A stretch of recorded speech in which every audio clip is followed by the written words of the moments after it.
ये होती है सर पॉजिटिविटी। ये देखो, चेक करना सर। तुम कहते हो पॉजिटिविटी फैलाने से क्या होगा, और अगर आप मेरे कहने पर किसी का विरोध नहीं कर रहे हैं तो आप पागल हैं। आपको विरोध करना है, आप करिए, एकदम करिए।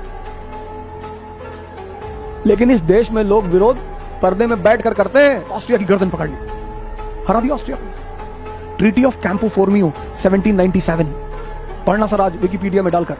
सलाम करोगे नेपोलियन को सर। अरे बोले आपको धन्यवाद कह दें, इस मंदिर के भगवान को धन्यवाद कह दें। बोले मंदिर में कोई भगवान नहीं है। ये तो मेरी आदत है, मैं उसका नाम लेकर कह देता हूं। वो तो तुम जीत गए, तुम्हारी किस्मत। जय हिंद फ्रेंड्स। च्वांगसू बहुत बड़ा संत हुआ चाइना का। च्वांगसू,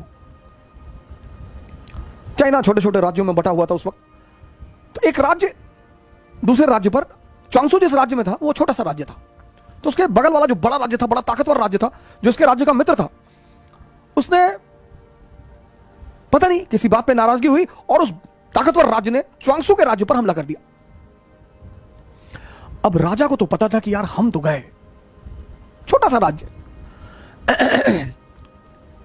अब 1856 में झांसी रानी लक्ष्मीबाई कि हम क्यों इतना महिमा मंडन करते हैं, छोटा सा बिंदी भर का राज्य, बिंदी भर का, जिन अंग्रेजों की सत्ता पूरे भारत में स्थापित हो चुकी है, वो उनसे लड़ रही है। क्या हिम्मत रही होगी, क्या निश्चित तौर पर वो महिला उतार रही होगी। 1856-57 जब भारत पर, पूरे भारत पर लगभग कब्जा, पूरा भारत पर कब्जा। पंजाब 1848, 1765 बंगाल, 1799 मैसूर, 1817 मराठा, 1843 सिंध, 1848 पंजाब, 1856 अवध, पूरे भारत पर कब्जा। और वो छोटी सी झांसी की रानी लड़ रही है। वो दम है सर। ऐसा ही कुछ मसला था।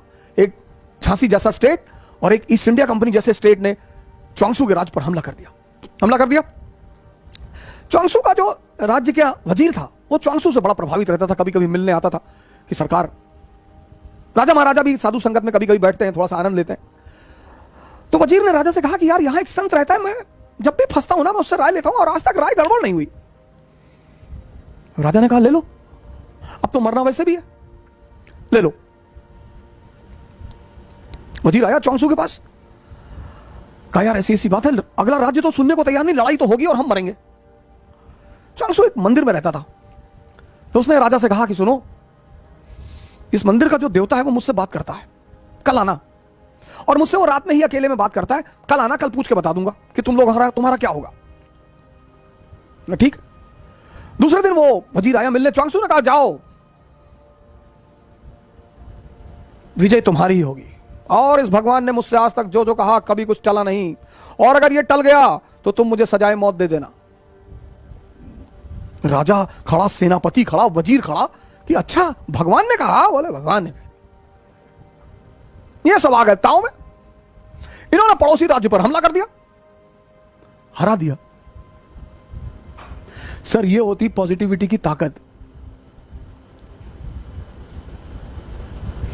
मैं आपसे किसी का समर्थन करने को नहीं कर रहा हूं, नहीं, किसी का भी। आप एकदम जिस दल का चाहे विरोध करें, जिस नेता का चाहे विरोध, आपका हक है सर। और अगर आप मेरे कहने पर किसी का विरोध नहीं कर रहे हैं तो आप पागल हैं। आपको विरोध करना है, आप करिए, एकदम करिए। लेकिन इस देश में लोग विरोध पर्दे में बैठकर करते हैं। सर पॉजिटिविटी में ताकत है। तो राजा जब जीत कर लौट रहा था तो राजा ने अपने वजीर से कहा कि चलो यार च्वांगसू को थैंक यू तो बोल दें, कुछ तोहफा तो दे दें। वजीर ने कहा हाँ हाँ बिल्कुल यार चलते हैं। गया ये सब गए मिलने के लिए, वजीर, सेनापति, राजा सब गए मिलने। बुलाया च्वांगसू को कि सरकार हम जीत गए। हाँ बोले जीत गए तो हमें क्यों बताने आए हो, जाओ यहां से। अरे बोले नहीं सरकार, आपको धन्यवाद कहने आए। बोले हमें काहे का धन्यवाद कहने आए हो, लड़े तुम, मेहनत तुमने की, हमें क्यों धन्यवाद कहने आए हो। अरे बोले आपको धन्यवाद कह दें, इस मंदिर के भगवान को धन्यवाद कह दें। बोले मंदिर में कोई भगवान नहीं है। ये तो मेरी आदत है, मैं उसका नाम लेकर कह देता हूं। वो तो तुम जीत गए, तुम्हारी किस्मत। सर ये है पॉजिटिविटी की ताकत। कौन मरेगा कौन जिएगा ये किसी को नहीं पता सर, ये किसी को नहीं पता। लेकिन यह है पॉजिटिविटी की एक ताकत।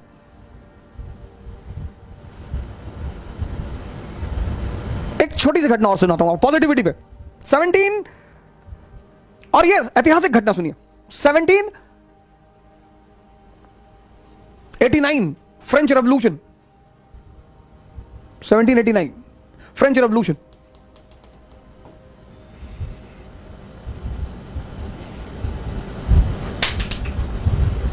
जबरदस्त जबरदस्त रेवोल्यूशन। और 1781 financial bankruptcy. Financial bankruptcy. Sir check करिएगा fact. 1799 French revolution, 1781 financial bankruptcy France. सोचिए सर, फाइनेंशियल बैंकरप्सी। बिना पैसे के आप घर नहीं चला सकते, राष्ट्र कैसे चलाएंगे? 1789 French revolution, political anarchy, economic anarchy. Austria declared war on France. सोचिए सिचुएशन देखिए। Austria declared war on France. Austria ने फ्रांस पर हमला कर दिया। सिचुएशन देखिए सर, घर में आग लगी है, पड़ोसी ने हमला कर दिया। सर ये हमारे साथ भी हो सकता है सर। घर में आग लगी है सर, पैसा नहीं है, राजनीतिक अस्थिरता, लुई 16 को बंदी बना दिया गया सर। और उसी में एक आदमी को 1797 में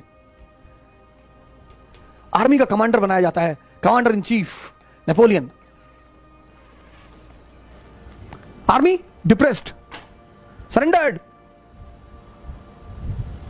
सर 3 जनरल ऑलरेडी रिजाइन कर चुके हैं सर, उसको कमांडर बना दिया जाता है ऐसी आर्मी का, कमांडर इन चीफ। आपकी तरह हमारी तरह मिडिल क्लास का आदमी, अपॉर्चुनिटी मिल गई।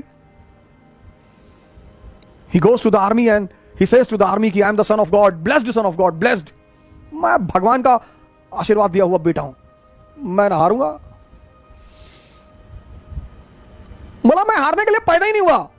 आर्मी तो ताव में आ गई कि अरे ये भगवान का आशीर्वाद दिया हुआ बेटा है। और फिर एक तो उसने हिम्मत दी अपने सिपाहियों को, और सपना दिखाया।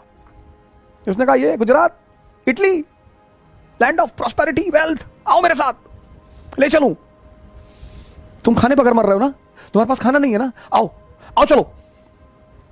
अरे सेना तो आ गई, ताव में कूद गए इन लोगों ने, ऑस्ट्रिया की गर्दन पकड़ ली, हरा दिया ऑस्ट्रिया को। ट्रीटी ऑफ कैंपो फोर्मियो 1797 पढ़ना सर आज विकिपीडिया में डालकर, सलाम करोगे नेपोलियन को सर। ये होती है पॉजिटिविटी।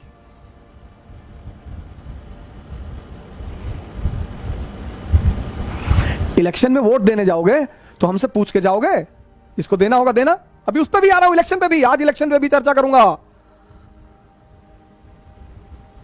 ये होती है सर पॉजिटिविटी। ये देखो चेक करना सर।